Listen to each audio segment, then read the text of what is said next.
אז קודם כל, אני האחרונה, זה גם זכות וגם חיסרון בעצם, ואני עוד מעדכן אתכם שאני הולכת לדבר באנגלית, וגם אין לי מצגת, יש לי רק דפים, אז עוד יותר מעדכן, אבל אני חושבת שאתם תעמדו בזה. אני קודם כל רציתי להגיד תודה לוועד הכנס על ההזדמנות, כמובן למורי פרופסור חנוך שתומכת אותי כבר 4-5 שנים, כמעט לקראת הסוף, בעזרת השם, אז מאוד מודה לו. ואני אתחיל עם סיפור מאוד מאוד קצר אישי בעברית, ואז שאני יהיה יותר אקדמאי, אז אני הופך לאנגלית. כשגדלתי, הסבא שלי בעצם, האבא של האמא שלי, הוא היה ניצול שואה. ולא ידענו הסיפור, ידענו שהוא היה במחנות, אבל כמעט הוא לא דיבר בכלל על הסיפור שלו. והוא נפטר שהייתי 13, הוא היה צעיר, 67, וזה היה עוד לפני שאנשים בעצם סיפרו על מה שהם עברו. אבל אני זוכרת, הוא היה בן אדם מאוד דתי, מאוד מאוד רגוע ומאוד כאילו, אף פעם לא ראיתי אותו כועס, אבל חוץ מפעם אחת בשנה, שכולנו ישבנו בליל הסדר והגענו ל"ויהי שעמדה", הוא התחיל לכעוס ולצעוק, והוא אמר, זה לא נכון, זה לא נכון, הוא לא הציל אותנו, מדבר על אלוקים, כן? הוא לא הציל אותנו, ואמא שלי ואחותה, הם ניסו להרגיע אותו, ואמרו, אבל תסתכל, אבא, תסתכל מול השולחן, מה קורה פה? כאילו, יש לך משפחה, הוא איבד כל המשפחה, הוא היה היחיד שניצל. וזה מאוד מאוד השפיע עליי, הייתי צעירה מאוד, הוא נפטר שהייתי 13, מאוד השפיע עליי, ואני לא הבנתי את הדיסוננס הזאת בין האיש הדתי המאוד רגוע שהכרתי לבין האיש שראיתי בליל הסדר. ואני חושבת שזה עמד לי הרבה שנים, עד שפגשתי את בעצם, האמת היא שהיה לי שיחה עם הרב זקס, זיכרונו לברכה, ב-2001, והוא הפנה אותי למאמרים של הרב וייט גרינברג. ו20 שנה אחר כך אני מסיימת הדוקטורט שלי עליו, ואני מציגה בפניכם רק חלק קטן מהדוקטורט שלי, וזה על התפיסה שלו של הברית הוולונטרי. עכשיו אני עוברת לאנגלית. So in this presentation, my claim is going to be that Greenberg's Voluntary Covenant is both groundbreaking and novel in the post-Holocaust veil, but for many reasons, a plethora of reasons, failed to receive the attention it deserved.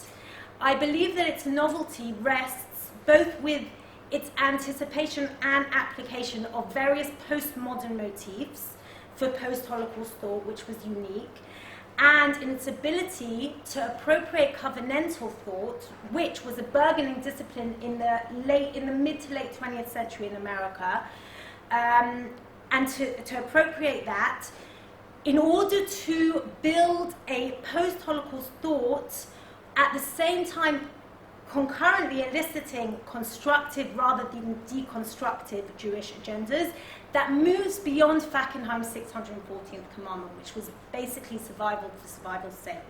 I'm going to begin by outlining the main ideas, then I'm going to argue for its novelty, and then I'm going to address various criticisms. Bit of a background on Rav Yitz Greenberg. Irving is his English name, Yitz is his Hebrew name. He now goes by Rav Yitz Greenberg. He's an American rabbi. He was an American rabbi in the modern Orthodox community in New York, a post-Holocaust thinker, a Jewish activist.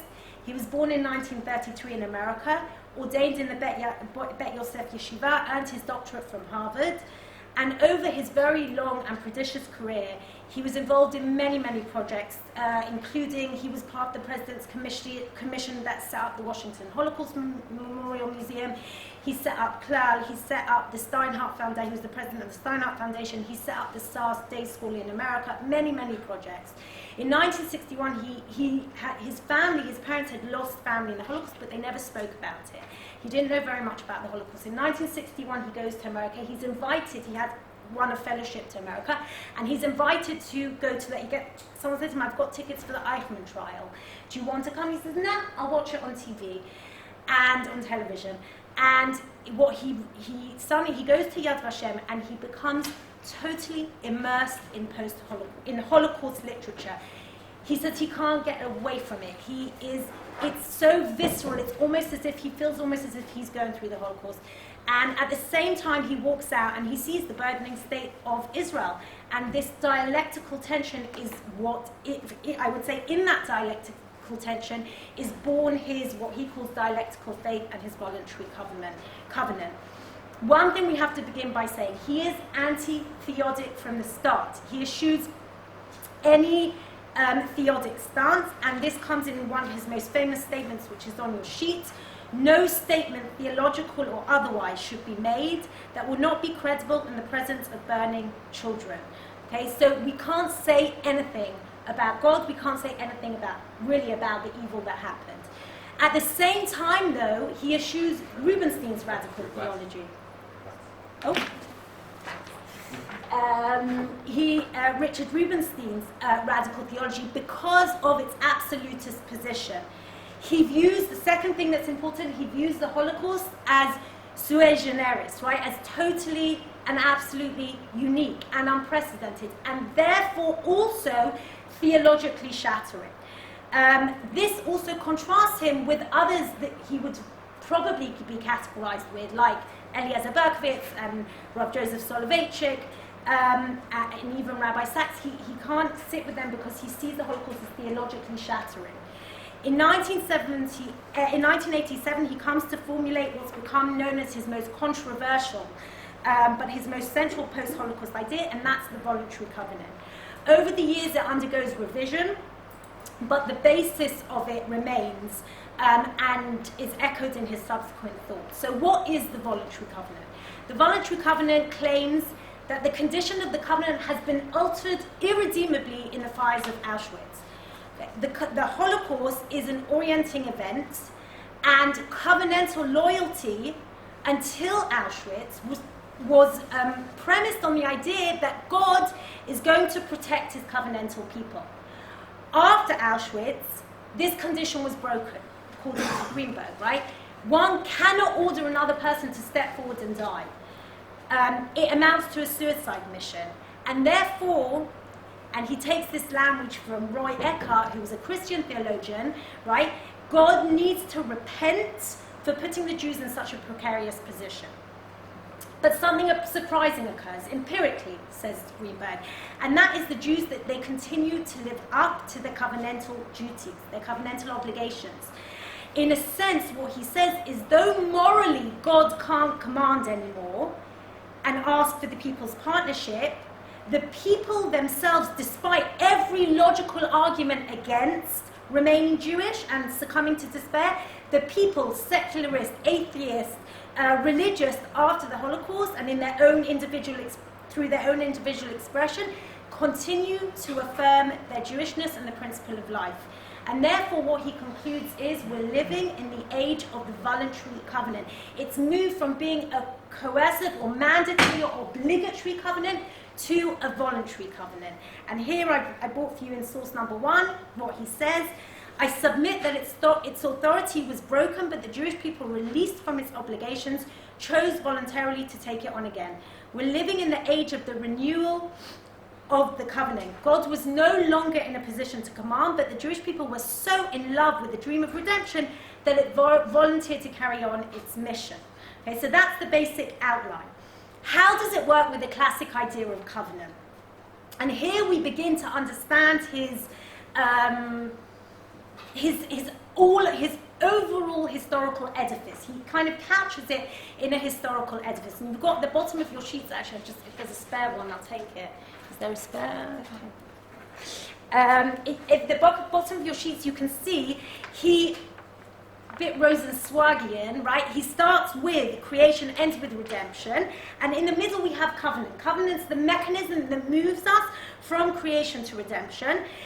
According to Greenberg, we're living in, or history took place in 3 eras. The first era he calls the biblical era. The second era he calls the rabbinic, and the third era is the era we're living in today, which is the lay leadership era. Okay, what happens is through the divine mechanism, and here he brings in kind of a Kabbalistic concept, but he uses it to his own purposes, the idea of tzimtzum. At the beginning, okay, tzimtzum was limited. God came out, revealed himself. There was an immediacy of the Shekhinah. When the destruction of the temple happens, it moves us to the rabbinic era. In the rabbinic era, which is the second era, God is more hidden, Tzimtzum is greater, and in that era, where is the Shekhinah found? It's found through study and prayer. Okay, it's less direct, more widely accessible. Our era, and here he argues what precipitated our era was the Holocaust. Again, he changes this later on. Later on, he says it wasn't the Holocaust, it was modernity, but for now, we'll just stick with what he says at this moment. The Holocaust is what precipitates the arrival of the third era. And in the third era, it's an era where, number one, there can be no more theological certainties because Tzimtzum is so great, we do not know what the divine wants exactly anymore.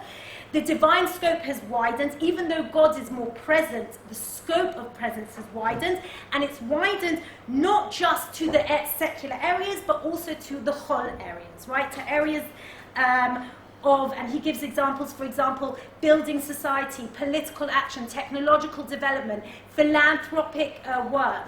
All of these areas have religious meaning. Check. So the goal still remains the same. The goal is tikkun. Redemption comes through tikkun. The goal remains the same, but the method has shifted. And the partnership, what happens is that in the third era, if we're using the paradigm of covenant, the partner who is the senior partner now in the third era is the human being and not God anymore. God was the senior partner in the biblical era. In the third era, we humans are the senior partner. If you look at source number 2, how does he understand the Holocaust and what does he say? He says that where was God in the Holocaust? What's the answer to where was God in the Holocaust? In the third era, God is silent, and it was the humans who should have taken the upper hand. And he says it quite kind of radically, right? In effect, God was saying to humans, you stop the Holocaust, you bring the redemption, you act to assure that it will never occur again.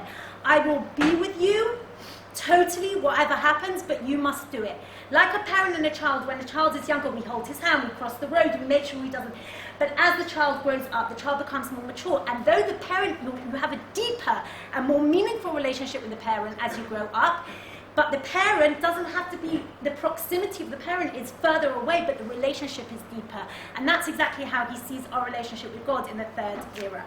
So he also talks about this idea of what we said, what can you say about the Holocaust? What can you say about God? He says, nothing can be said, something only can be done. And if you look at source 3, he says it in the following way. What can one say religiously to such a reality, and what kind of language can one talk about God or faith after such an event? I submit there's nothing that can be said, but there is something that can be done. And that is what he calls the third, that's our job as human beings in the third era. So the covenant is affected, there's 3 main principles that lie underneath the voluntary covenant. Number 1, it's affected by historical events. Okay, as Fackenheim does, he does as well. We have to go back into history. We have to know that the covenant is affected by historical events. Number 2, the Holocaust is unique. Okay, it ruptures all pre-existing categories and it forces us to reassess theology. Also, halakha has to move. I haven't got time to speak about his idea of halakha, but halakha has to move into the third. Number 3, we cannot allow theodic interpretations of the Holocaust because they play into the hands of absolutism. The minute I give a reason or an explanation, be it Rubinstein's The Death of God, or be it the Haredi responses of divine retribution, either of those play into the hands of absolutism. And therefore, and he says that was what caused, or that was one of the reasons or the ways in which the Holocaust was allowed to happen. Okay, and he goes back to the idea of idealism philosophically and what that means. Therefore, we have to eschew absolutism in any guise. The voluntary covenant invites 2 main corollaries. Number 1 is pluralism, number 2 is power. Okay, genuine pluralism, or Rabbi Sachs calls it post-denominational Judaism, means what? All Jews have made the fundamental Jewish statement by remaining Jewish at great personal risk, and therefore we have to legitimize every expression of Judaism after the Holocaust. Number two, the idea of power. The state of Israel is the Jewish way of saying the Holocaust happened because we were powerless. We are going to take power back into our hands, and they did that by establishing their own state. The problem is that even power can be used for pathological methods, as we see in the Holocaust, and therefore, says Greenberg, pluralism and power have to work together. We have to take that power, but we have to take that power in an atmosphere of pluralism, right? Power can only be assumed in an atmosphere of pluralism. So, I'm going to leave source 4, read it in your own time. He talks about the importance of the state, okay? But for lack of time, I'm going to continue. So what is the novelty of the voluntary covenant? So this is what I claim, one of my claims, right, is that it doesn't fit into any framework seamlessly. For example, Stephen Katz obviously situates him in the American purview, which is true, but he doesn't necessarily equate with all the other American thinkers. Michael Morgan, Zachary Breitman, Gershon Greenberg, Eliezer Schweid, they seldom mention Greenberg, even though he's a first-generation Holocaust theologian. Their treatment is limited, and if they do treat him, it's very idiosyncratic. It lacks a serious engagement with him. In my mind, I believe it's illustrative of a serious failure to lend his work the significance and unique status it deserves. There are people who do talk. Stephen Katz, for example, elevates his work very high, but other people really just almost ignore him, even though they knew of his work. So where do I think his novelty lies?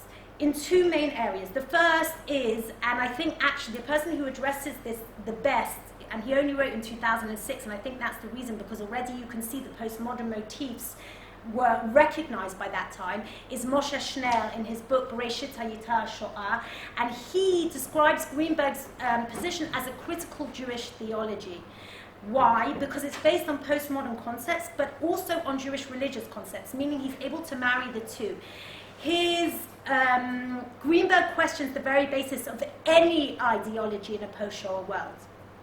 Unlike many of the other responses that are based on modern readings, or use modern frameworks, I should say, Greenberg possesses many postmodern presumptions and simultaneously eschews the postmodern deconstructionist and radical relativist conclusions.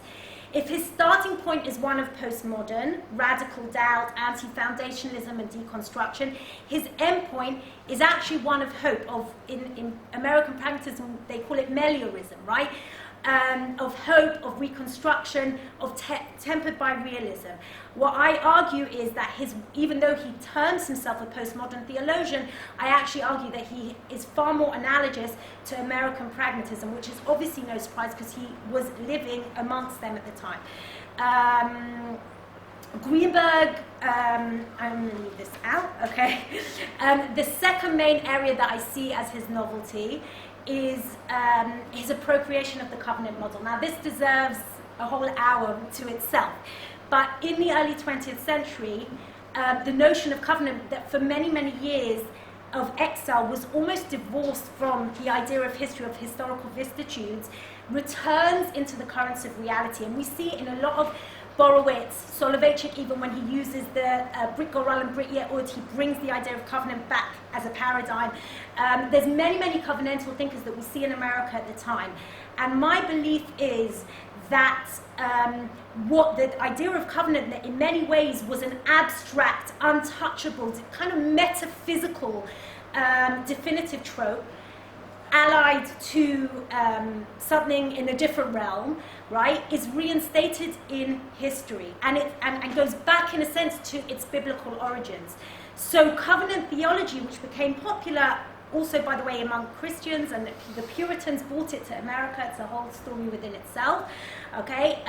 It becomes very prominent in Jewish theologians in the late 20th century, and I believe that the voluntary covenant is the zenith of this idea, that he really takes that and he applies it to the Holocaust, and that is unique. No one else really does that. Okay. Criticisms.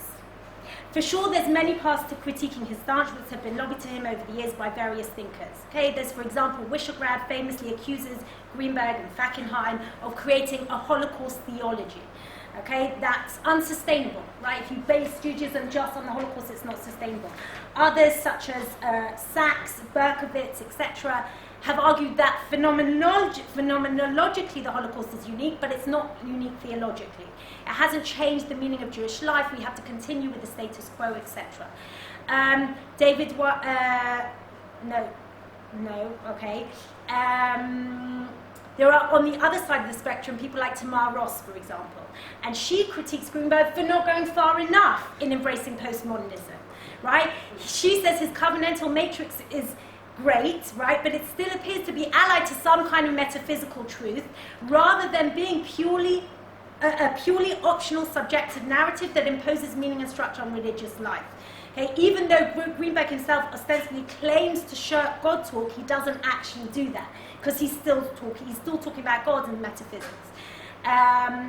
She says the furthest he goes is to talk about espouse a form of epistemological humility, but still being married to epistemological truth. But I think allied and connected to what Ross says is the greatest critique is the question of how can the covenantal paradigm act as a mandate to tikkun if we can't say anything foundational about God, right? How can the framework of covenant implies a relationship between two partners, but if we can't speak about the other partner, if we have nothing to say about the other partner, if we can't talk about him, how can it be of any substance and how can it be of any edifying content? So withstanding all these critiques, I'll still submit that Greenberg provides a novel and instructive edifice within the overt post-Holocaust theology, and one that hasn't been given enough credit over the years. In summary, this presentation illustrated Greenberg's early post-Holocaust thought, emphasizing the theory of the voluntary covenant. It provided context through his historical construct of the three eras, considered the true corollaries, power and pluralism, and highlighted the role modern covenantal theology plays in his construct. And finally, it considered a number of the critiques. It concluded that withstanding these critiques, his theory was both novel and revolutionary, especially considering his position as an Orthodox rabbi. He was ahead of his time in viewing the Holocaust and its consequences through a postmodern lens.